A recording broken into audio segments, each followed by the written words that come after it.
Magandang araw. Kabataan, tanong ko lang sa inyo, ginagamit niyo pa ba ang wikang Pilipino? O tuluyan na tayong nagpapasakop sa mga wikang banyaga? Naku po, maling-mali yan, sapagkat kung ito'y ating kalimutan, parang tinalikuran na nating Pilipino tayo. Sabi nga ni Jose Rizal. Ang taong di marunong magmahal sa sariling wika ay mas masahol pa sa malansang isda.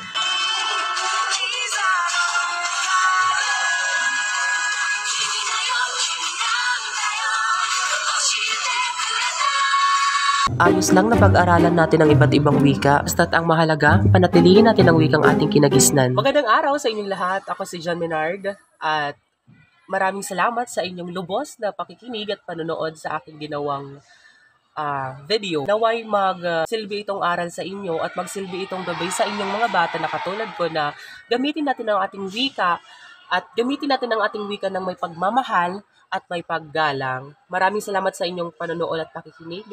Paalam!